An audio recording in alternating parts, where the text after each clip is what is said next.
Hello. Hey everyone. Welcome to Unsensational. This is a good episode. I liked it. My name is Jo. I like tension. I like making shit weird. This is Katharine, and I'm learning how to be empathetic, but also deciding which people don't deserve that empathy. And together, we're Unsensational. Today's episode, very exciting, is brought to us by what letter, Katharine?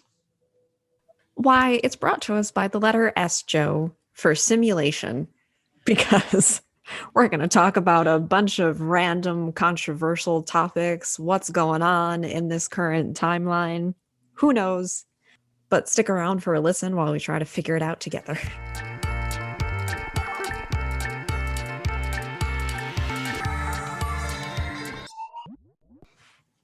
Yay! Thank you again for the permission for recording. Hooray! Consent. I like it. There are so many small things or changes after COVID that I'm all for. So yeah, Joe, you were just sharing of not wanting to shake hands with anyone, but instead doing a slight inclination of the head, a bow, and hand on chest in greeting. Super respectful. Really love it. I would like all doors to have those little like feet grip things at the bottom, those alternatives that I'm like, hell yeah, I'm super excited for those. I'm excited for the hand sanitizer everywhere. I feel that me personally, it will probably take me, I guess, a little years, or maybe this is a lifetime change. Who knows? We'll see. If I'm traveling publicly somewhere, I'm probably going to wear a mask. If I'm going to sit on a train, if I'm going to sit on an airplane, I may actually just wear a mask the entire time. Like when it's hordes of people in an area. Now, especially something travel based. Like I guess I'm not talking the same for, I still need to think about it for like musicals or movie theaters, those as well, which that may be okay too. Maybe I'll consider doing that. But yeah, otherwise I am all for those smaller adjustments because to my knowledge, I have not had COVID-19, but I feel like I've been pretty good health-wise all around for like the past year. I think I will probably stick with the masks. Here's the thing. I have had nobody tell me to smile. And yes, I've seen fewer people, but Oh still, my even like God. going to the grocery store, no one's told me to smile. No one. And I love that. I Thank love that for you me. for calling that out. That's a microaggression. I have a bit of trauma related to that. I remember one time we were even in college, and our college used to have various comedians come over and do, those like free shows on campus, things to do. And yeah, and some comedians were there. And I remember going one time, and I think I was sitting kind of close to the front ish, and I just had like a poker face on most of the time. I did. And he actually like called me out for it too, for not laughing or not reacting. And I'm like, dude, I'm so sorry, but like this what uncomfortable situation do you want me to be in? Either I'm going to be true to my own expression and sorry, not laugh, or you want me to give you like just an uncomfortable chuckle because not a lot of other people are laughing as well. Yes, but things like that. I can remember the very first time I was even told in high school by my guidance counselor there, Holy shit. smile, smile more. And I was just like, dude. I was like, seriously? I was like, F off. That's exactly what went through my brain every single time that it happens. All of those smaller things of like, the other thing that I've heard from various men throughout my life as well of like, I like your hair when it's longer. And I'm Oh my like, God. you're pretty much programmed actually that way to like longer hair. If you want to talk about like traditional feminine styles, that's it. That's literally like, you may think this is a personality trait you have. I'm sorry to tell you, it's not. You think this is fun and quirky, but it's actually just like typical. It's something that I find funny. It's something that I've noticed mostly men do, but I've seen a lot of other people do as well. It happens a lot online, especially anywhere where people are like in front of a camera, video or photo. Commenters will comment on the person's appearance of how they can be more attractive to the commenter. I would like you so much better if you lost that tummy. You would look so much better if you grew your hair out. You'd look so hot if you put makeup on. And these commenters are saying this to this stranger that they see on the internet. And I think it's odd, and because it is mostly men, that men somehow believe that if I look at a woman, it is her responsibility to be attractive to me. And or every woman wants to appear attractive to me. Mm. And I have a right to tell them how they are or aren't doing that. And I find that fascinating, terrifying, but just like the idea of that fascinating, that someone existing as they are, I should tell them how they should be attractive to me. Because this isn't in general like, quote unquote, I'm worried about your health. It's never health oriented. It's attraction oriented. Also, not a doctor. If you're not a doctor, you shouldn't be commenting shit on what you think someone's body should or should look in a way. If you're trying to say, like, no, no, no, really, I was just saying that I think it would just be more healthy for you if you lose some weight. What type of medical training do you have? What? And even with that, so you're a doctor. Are you their doctor? Do you know their medical history? Do you know how they eat, how they exercise? Do you have any idea what's gone into them creating the body that they have for themselves? Because if you don't, unless you are a medical professional who is that person's medical professional, nothing that you say is actually health oriented at all. You don't give a shit about their health, but you do give a shit about them being attractive to you. People don't owe you pretty. Pretty is not the tax you pay for existing in this world. And I wish that younger people, especially younger queer people, because they dress weird as fuck and I love it and I'm here for it, that somehow that was like taken off of our brains earlier, or even still, that I could peel that off of my brain of, I don't want other people to, I'm not dressing or creating my body for other people to find it attractive. I just want to look cool as shit. Yeah. I have still been reflecting on our last podcast conversation, Jo, where it was about stages of female financial freedom, specifically in China, I believe. And one of them was you can purchase whatever lipstick you would want. You and I don't wear lipstick normally. Our responses were both centered around body hair removal. And you totally specified this is your personal preference for what hair you would want. And my response as well was, yeah, same thing. Except I like thought about it again for a little bit, just some own self-reflection too, that I felt like I was caught in the same trap. I'm like, is this really something that I want for myself? Or is this something that has been ingrained in me for years? So I think it's something that I want for myself. Mm-hmm. And that one was tough because I'm like, what is it that I am personally comfortable with regarding body hair on my face, presenting as more of a feminine woman, which society is a very big no-no for body hair there. Mm-hmm. It's that internalized gaze. Like you internalize the way that other people are going to view you. It's that internalized male gaze of how to be most attractive and sensual and desirable. And then it's also the internalized feminine gaze of like, don't be a slut. How do you balance that? Make it appropriate. And it's exhausting. And it once you see like something like that happen where suddenly you're like, shit, is that me? Or is that a shitty gift that someone gave to me that I've been carrying around all these years? Mm-hmm. It sucks because you look at it and you're like, are you really mine or are you a plant? Are you a spy here from the opposition? You're to ruin my life? And sometimes I don't know how to answer that question for myself. Yeah, that's fair. In this day and age of misinformation, who knows? Who knows what you see on social media, if that's an actual human, if that's a bot, if that is someone interfering, or just trying to, or literally just trying to be an agent of chaos and walk into a community and just stir up an amount of craziness and then waltz on out. This is something that I love about social media.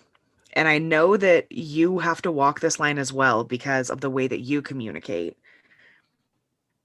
When there is written communication, especially from a stranger on the internet, it is very hard to tell if someone is being satirical, sarcastic, or if they actually believe some of the wild things that they say. Because let me tell you, if people who don't know me read some of the shit that I post or read some of the stuff I comment, I guarantee that unless someone also has the same sense of humor and thought the same thing as a joke, people are going to be like, what a crazy fucking bitch. Like, oh my God. This person believes the vaccine has a microchip in it. Well, yeah, obviously. How else are they going to be able to contact trace and ensure that it's not being given? And also, why do you think Google Pay came out the time that it did? Because once you have those 2 implants, all they have to do is touch that scanner to your chest and it'll automatically take that money out of your account. Why do you think that touch technology came out when it did? Why do you think? Why do you think Iron Man was such an important movie when it was? This was all set up in advance. And that's why there are 2 instances, one in each arm, so that on either side of your heart, they can send those pulses back and forth. I read it on Parler. I know it's true. I was out and about the other day walking around for a Pokemon Go event with my partner and a friend. And I had a power bank for my phone, and I still needed, and I had a very short cord for my phone. So I just like slipped it in my sports bra and was still just like playing my phone. And I was like, I feel like Iron Man. It was fun. But it's just, that's where I'm going to go with that, Jo. If you're going to give me something that's that ridiculous, I'll just respond back with something that I thought was also silly and ridiculous. Yeah, Parler, for those who may not be aware, is a social media platform that the main users are those who identify as maybe pro-Trump supporters or are members of the far right. It is a space that was created because the information and conversations that they were putting out were being too gated, perhaps? hateful? Sure. So they wanted a space of their own where they could talk about this more freely with other like minds. It has since been removed from the app stores by both Google and Apple. This is what I love. And this is where I just, chef's kiss stuff is beautiful sometimes. Parler had an option to become a quote unquote verified citizen, where you could enter your social security number and take a picture of your driver's license, which means people who are on this app have that captured in the app. And you might be saying, look, there are always security measures to ensure that this information does not get out. And you're absolutely right. Because for a while, I don't say a long time, it wasn't around for very long, but for a while, the security firm that they used was by Amazon. When Amazon pulled their support, they also pulled the security, which meant that all these people who were hunting for the information of these cult 45ers, it was quite easy to find their real name, address, date of birth, social security number, and a photo ID of them. And there's nothing that I love more than these people who wanted to wear as a badge of, I am a verified citizen. Let me put that on my profile because that's what's important to me. And then for that information to get out, who are you? If you watched Don't Fuck with Cats, you know anything about body moving, you know you never put your name on the internet and you don't have it connected to a photo of you, and you definitely don't put any other identifiable information out there. Did you learn nothing from Don't Fuck with Cats, people? They didn't watch it. They didn't watch it. I loved that show. Big That fan. reminds me of the news article that I saw of the fine women of Bumble who are seducing men who into sending them their pictures of their mob actions at the Capitol and then forwarding them to the FBI. Beautiful. Love it. Love to see it. This is where I go back and forth, Katharine. This is where I'm having a really hard time. I very much want the mob, the insurrectionists, the, I don't know, crazy fucking people who stormed the Capitol building to try and lynch Pence and actually set up a lynching platform. Do I want them to be held accountable for their actions as white supremacists and Jew haters and queer haters and race haters and just overall horrible, terrible people? Yes. And I'm trying to balance that with not putting too much stake or power in the police. Because I worry that by calling these people terrorists, homegrown terrorists, we're putting more validity behind the government keeping an eye on quote unquote radicalized political movements moving forward in any direction of the spectrum.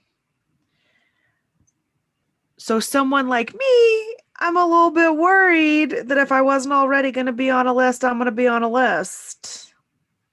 Because they already thought that Black Lives Matter was, a radicalized racial movement.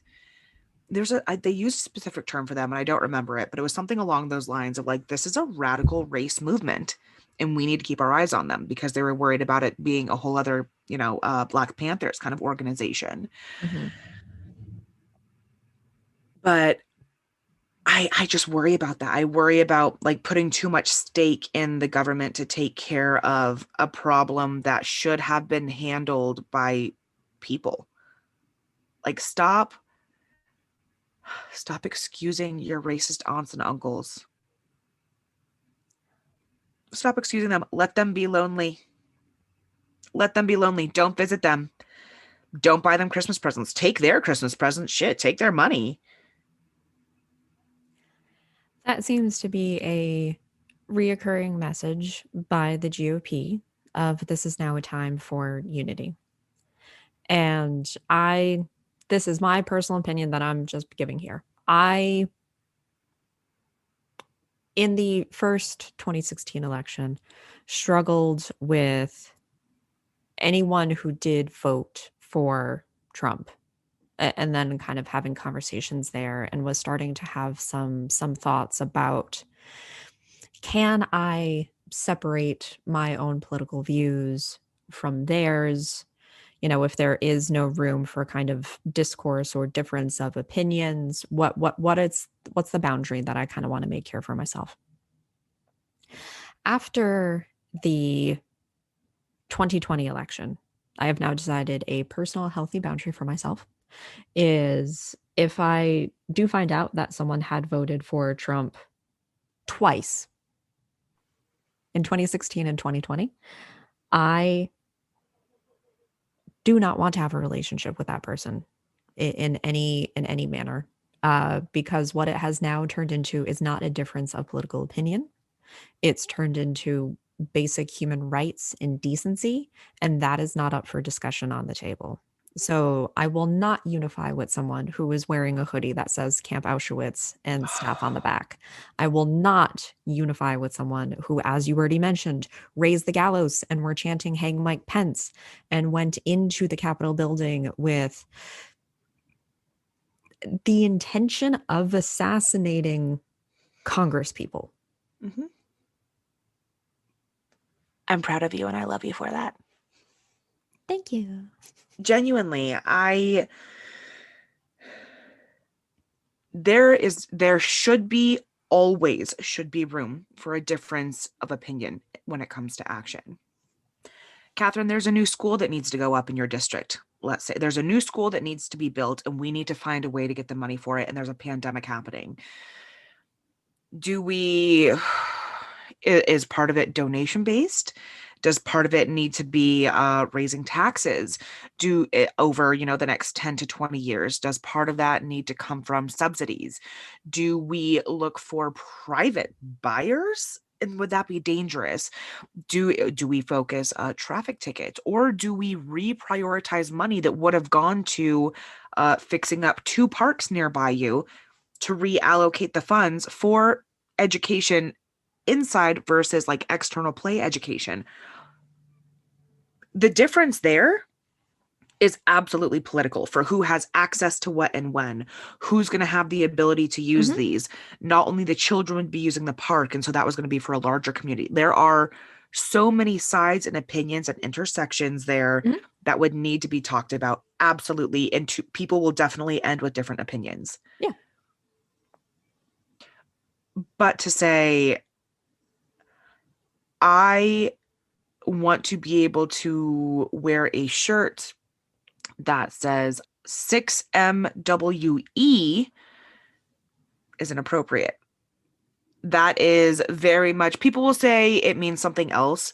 It is a hugely anti-Semitic, horrible thing to say that means 6 million wasn't enough. And it is referencing the amount of people that were killed in the Holocaust and hoping for the entire eradication of Jewish individuals. So for people who think that stuff like isn't really here anymore, you don't really see it, the sweatshirt you talked about, the shirt that I was talking about, we're both literally just at the Capitol on the 6th. If you didn't know that anti-Semitism was still around, it is. We saw it on TV a week and a half ago. It was live. Yep. There's no reason to say that it doesn't exist or you didn't know. If you don't believe that Proud Boys are anti-Semitic, maybe you should ask why some of them were wearing 6MWE shirts. Seems weird. Odd.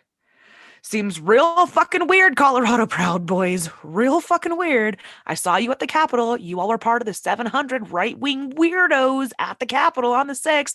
I saw you. I know who you are. You came from the Springs. You came from Fort Collins. I saw you. I have loved that they've been losing their jobs, though.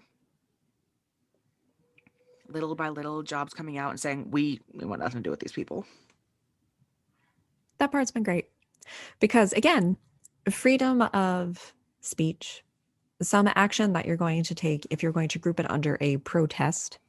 However, in this case, a riot or an insurrection is actually far more of an appropriate term. Again, is not freedom of consequence. Despite the fact that the president has given you a misleading example for the past 4 years, we are now actually seeing some of those consequences come into play. New York ending various contracts with the We love to see it. Yep. That has been delightful to see as well. And this also, again, ties into a lot of the misinformation.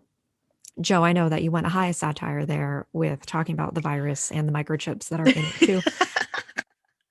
That, again, just to spread some, I don't know, actual information around. We have roughly, what do you want to say, 12% of the population, we believe the US population has been affected with COVID. That's sitting at about 350,000 deaths.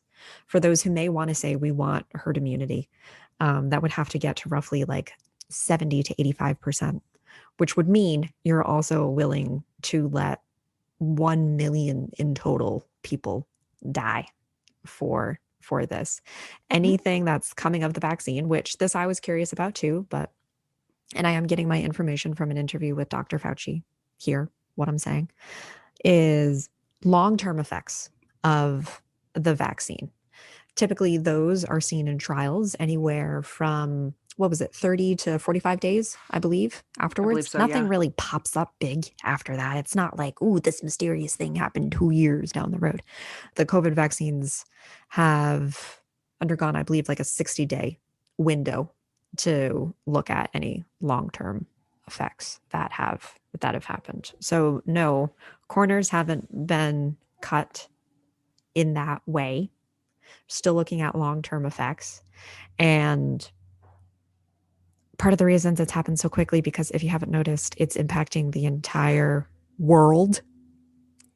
And also funding isn't an issue because, it's also impacting the entire world. So yeah, everyone is throwing a ton of money and time into it. And this is like a really big scientific milestone, the fact that such a vaccine was created in under a year. Well, right, that and then also for it to be an mRNA vaccine is absolutely huge. And I think I can understand why people would be worried or concerned with how quickly it moved through because, and honestly, Fauci knows this as well because he was still in his position or a similar position when the AIDS epidemic was ripping through Mm. queer communities. What did we end up with for HIV and AIDS? We ended up with AZT, which I know how we got there. I understand why it was chosen for when it was chosen, but you may as well just be someone who doesn't know how to clean a house. And so you use every single cleaning product haphazardly. And now it's the standard, and it's been the standard, but it was quickly moving through trials. Everything was sped up and moving aggressively. And so I understand, especially for people who studied AZT, HIV, or AIDS, or were around during the epidemic and wanted to stay up to date on it. They look at what's happening now, and I can understand them saying, like, well, last time things moved this quickly, yeah, AZT helped, but what happened was it lowered all of the cells so much that the cells that were infectious couldn't survive. And in many cases, neither could the healthy cells. Like, I get it, but it's different, and I understand your concern, and I don't want to minimize people that think that it's scary because it is. It is. But also herd immunity. People think about this the wrong way. Herd immunity is supposed to mean that anyone who is able to get a vaccine or able to expose themselves should, so that the people who can't are protected.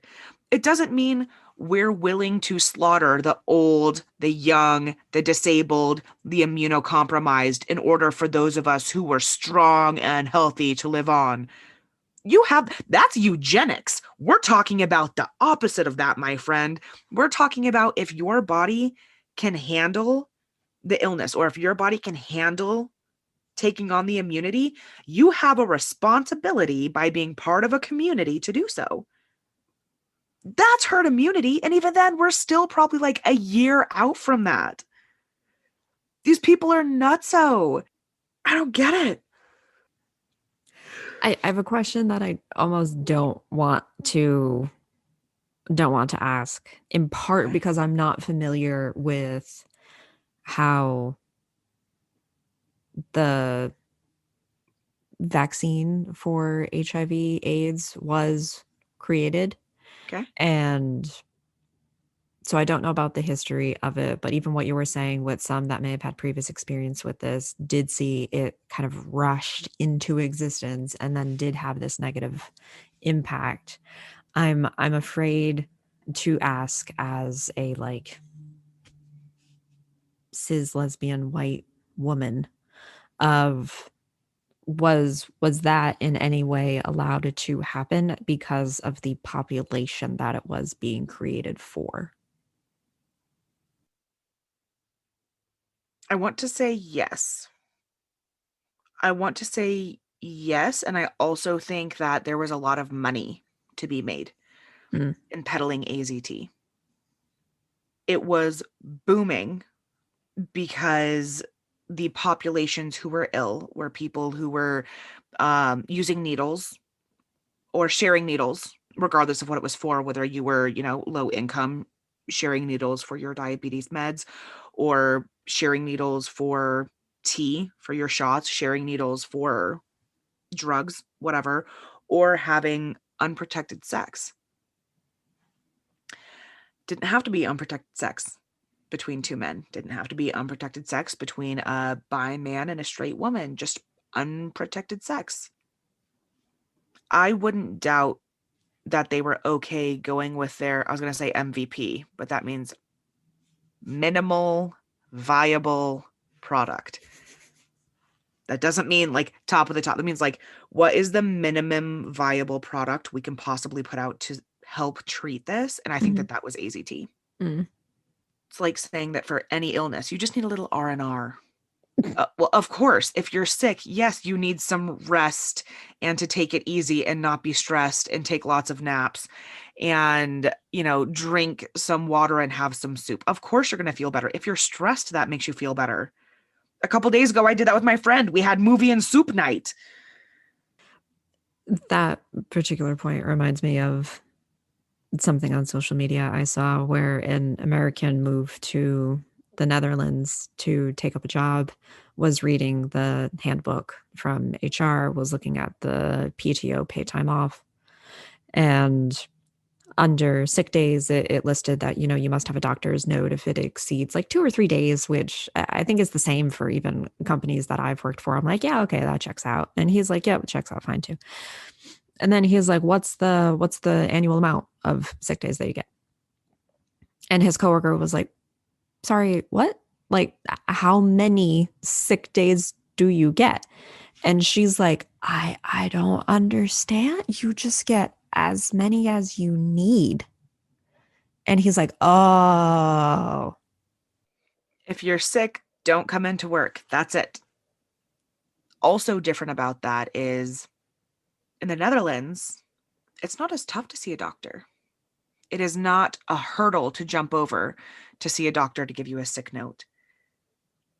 But the amount of money that it would cost someone in the US, the amount of time that it takes just to be able to get in to see your doctor, and then the amount of money that you might still need to pay if you have crummy insurance just to get a note that says I'm sick, especially if you're working an hourly wage job, you are spending money that you're not getting paid so that you don't lose your job. What the fuck? Like, that's one reason why I think in the US, I don't like this sick note policy because it seems like really classist and elitist. Like, if you can afford to go see a doctor easily and provide me with this note, I'll excuse you. But if you live too far away, if you're too poor, if you're too sick to go to the doctor, mm-hmm. it's unexcused. What? I'm sick. I want to be in bed. I don't want to go to the doctor's office. Right, right. Oh, sorry. I feel like shit. I should go out in the world. Isn't that how we got where we are with the plague? Going out and about when you shouldn't be going out and about? I'm excited for that to change. I think that when it comes to post COVID, one, we now know that people can work from home, jobs can be done remotely. And also, I think that there's going to be much stricter policies around like, if you are sick, you have to stay home. Yes. And your medication can be mailed to you, and your doctor's office maybe at this point has probably gotten a little more technologically advanced too, so maybe they actually can have like a telesession with you, as opposed to, yeah, you're just feeling really shitty and want to stay in bed and don't want to risk going into an office and spreading your sickness. Much easier for you to turn on your computer, log into a private session, and then to go through that diagnosis and those questions virtually as well in certain situations where appropriate. But that part has been really cool too, as long as we don't keep adding on the restrictions for what prescriptions you can receive through the mail. Oh, um, um, Abortion restrictions. yep. If anybody doesn't know, you can still get your little blue pill to make your pee-pee grow sent to you through the mail. But for people who need to terminate a pregnancy, they're not able to. And everyone has this idea of abortion that it's this, and I'm going to try and use the words that someone would use. They would be a drug using sex worker who's already had a few abortions, who lives on the streets, who is uneducated and already has a bunch of kids she doesn't take care of, probably a person of color who just doesn't care and loves Satan, is out to get another abortion. Like, they have this idea, but what they don't realize is like an ectopic pregnancy, which is just a pregnancy that happens outside of the womb, which isn't viable, nor can it be reimplanted because that's not a real medical science thing. That's a fallacy that someone made up on Facebook. Like, or it could kill the mom. It could kill the birthing person. So to terminate that is to save the parent's life. And people don't think about that. They don't think about, I mean, even for some people, I have endometriosis and my lining doesn't completely come off, or it does, but it rips off some of my skin with it. Part of my uterus, not just a lining, comes off with it.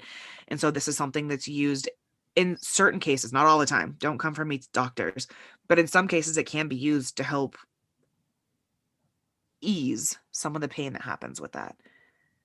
In the same way that birth control is not always about that character that you just described, Jo. Pretty much put it in the same apply it here for birth control too, of like, I just want to be able to have sex all the time, and someone that would be considered a slut with multiple partners, and it's just like, hey, just not gonna do God's work here and continue the procreation. Sure. And sometimes it definitely is about, I am not at a point in my life by myself or with my partner where we're in a position where it's responsible for us to have children. Mm-hmm. Or sometimes it's just about the fact, seriously, folks, talk to the woman in your life where having your menstrual cycle just sucks. Like, I know people who they just vomited for days because it was so bad and the pain is so intense. If we have something to make that a little bit better, for someone's existence to be a little bit easier, why don't we just allow that to happen? Again, it's not just kind of this like one size fits all. Mm-hmm. Some types of prescriptions can have multiple benefits or be applied in multiple situations. There we go. That's it. It's the same reason that, like, hey, my eyes, they really suck. They don't see all that well. I No, can they just no, wear they don't. glasses or contacts. And why would that ever be kept from me? Because it just makes my existence so much easier. Mm-hmm. Mm-hmm.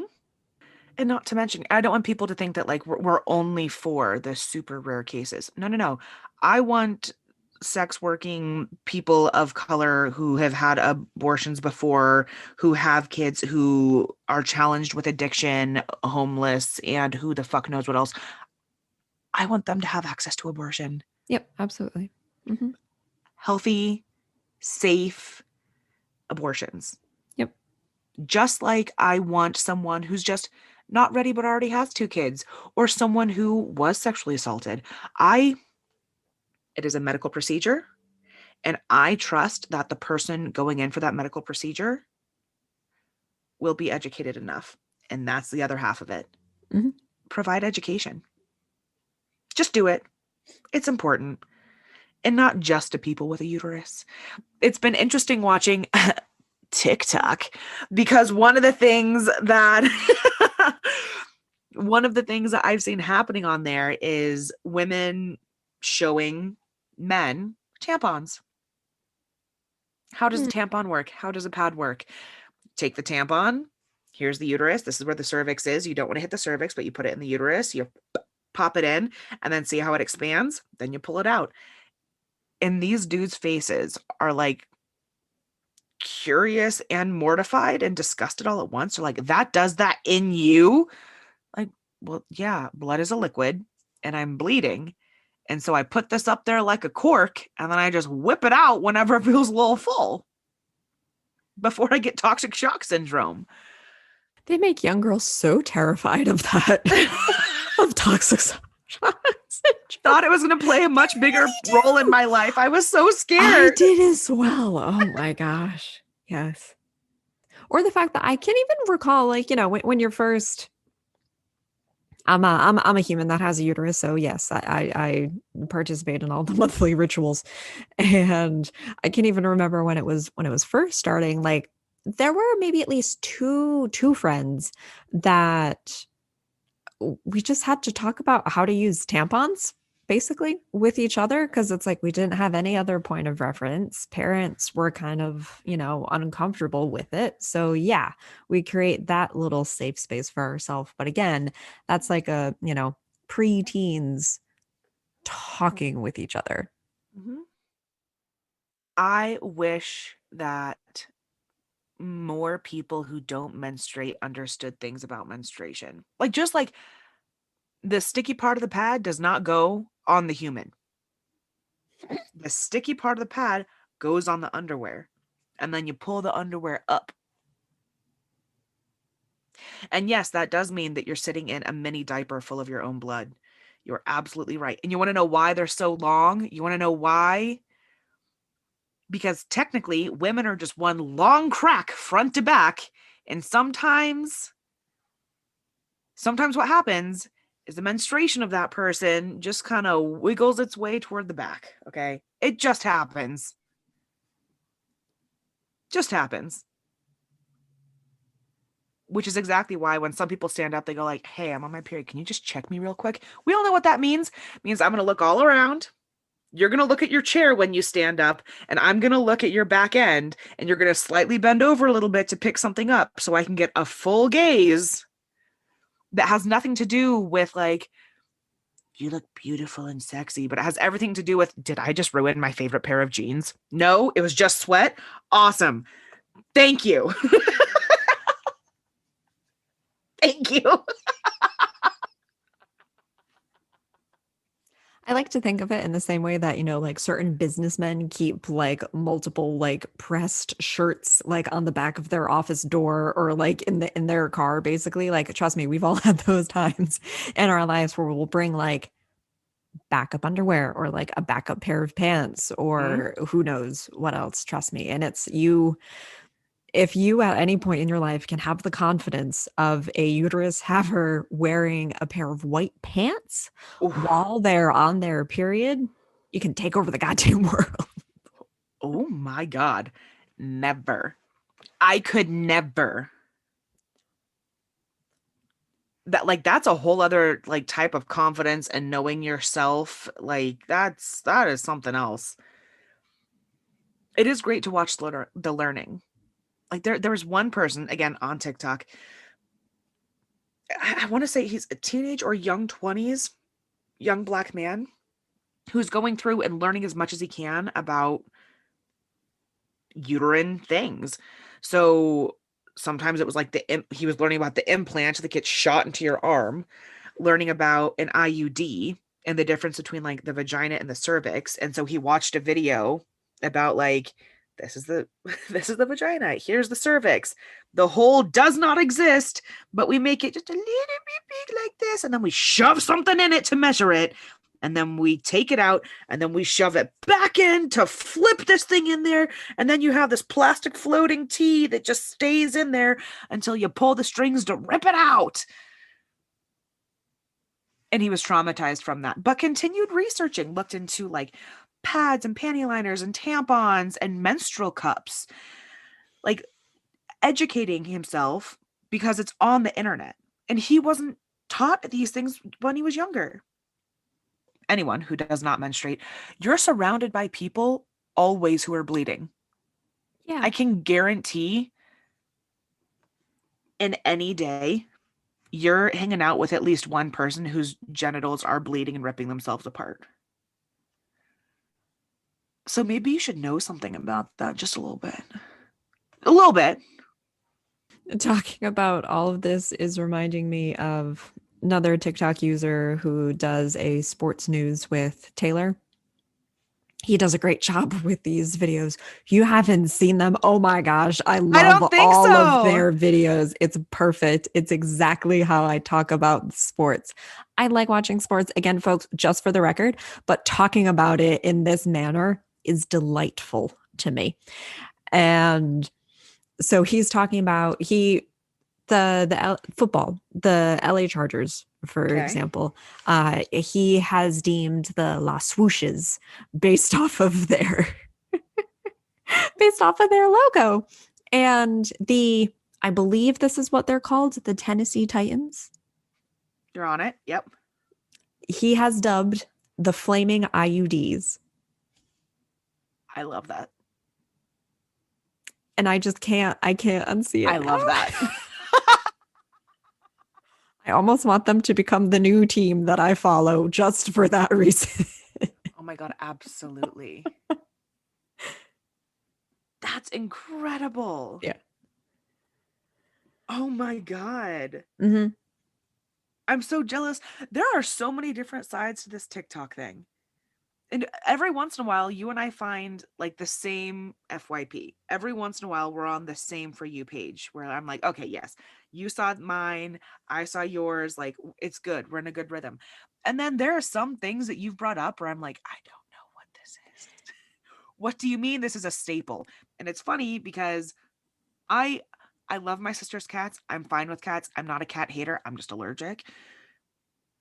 But somehow I have more cat videos than Katharine, who has a cat and loves cats. And so my For You page is a decent amount cats just because I'm always sending them to her. It's not a For Jo page. It's a For Jo and her friends page.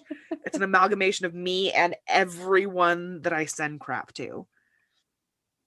I'm trying to get more millennials on TikTok because I send them things one off and they're like, oh, that is funny. And I have a friend who is sending me everything on Instagram Reels.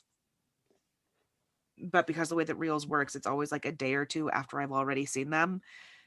And so it makes me want to be like, oh, yeah, you're funny. I love your videos. I totally haven't seen them before. I'm at least appreciating that some of the TikTok is spreading to other social media platforms of Facebook, of Instagram. And people are seeing that it is legitimately funny and maybe not just for Gen Zers. And maybe this is a place I can hang out. So I'm glad of that it's kind of breaking down that stereotype. And again, would like to state for the record, there are plenty of content creators on TikTok too that are generations older than Gen Z and millennials. I Mm. follow a lot of like, hey, I'm your Korean dad Yes. versus like, hey, I'm just a dad here and I'm going to show you how to do some stuff like how to change your oil or Yeah. how to, yeah, just even or how to like unclog a sink. This is just what I'm going to show you. And like, that's just super great and awesome. Like, thank you for whatever you love and have a passion about. If you want to create content, there is definitely someone on that platform who's going to consume it and be super thankful. Like, however niche you think it is, no, there are other humans that can relate to that experience and happily engage in conversation with you about it. There's a woman who sees Pyrex pieces and tells people about Pyrex. And that was not what she set out to do. And she has many other skills. I mean, she's part of a carnival. Like she is in a carnival. She is an incredible individual who is smart and funny in all these other ways. But one time she commented on something about Pyrex, and now she's the Pyrex person, and people will tag her in these videos of people being like, look what I found. What is this? And she will know like the year, why does the label look the way that it does? Why is it shaped that way? When did it change? How safe is it to cook in versus just use it for measurement? An incredible amount of knowledge to have on this very, very specific topic. So yes, it is dances and wiggling and people saying that they should buy all of the tickets to specific rallies.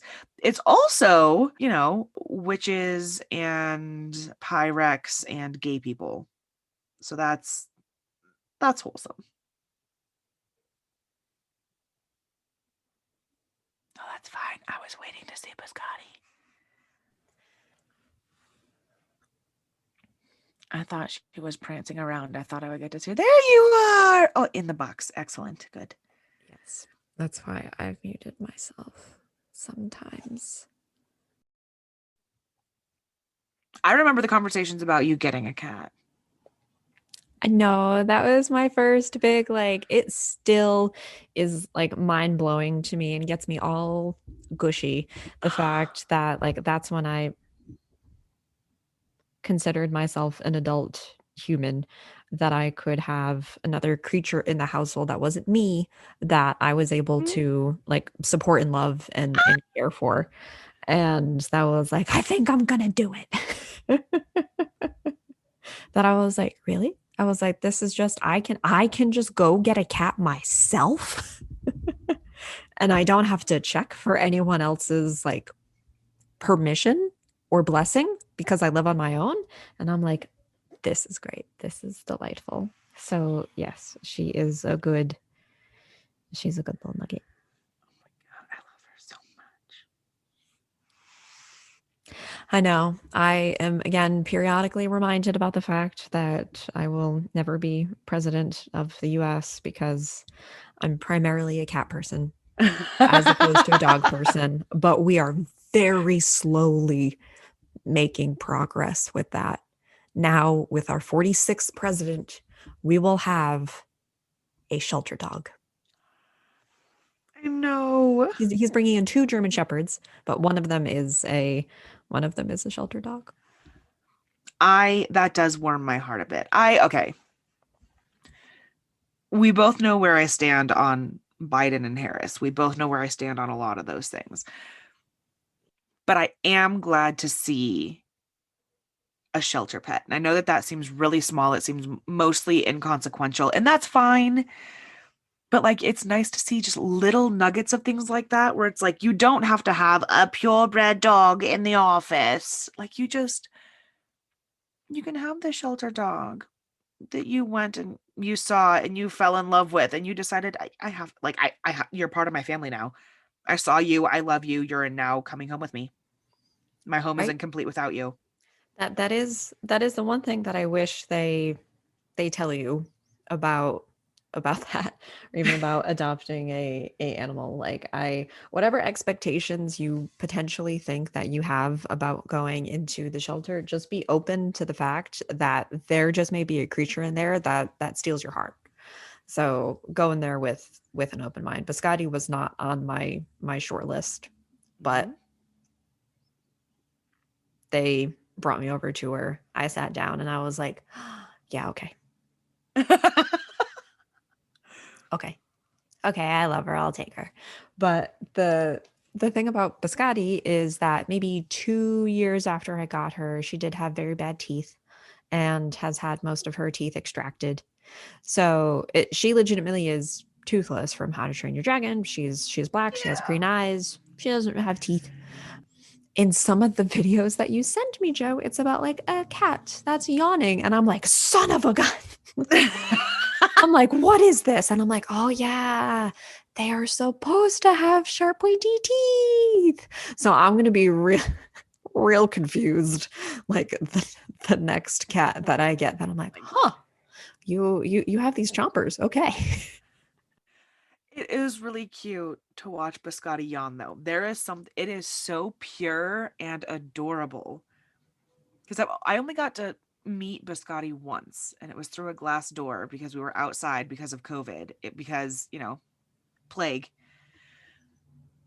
But I saw and the big old yawn that happened. I was like, oh, there really are no teeth in there. She's just all It's gums. true. It's just a big mouth of pink that you see.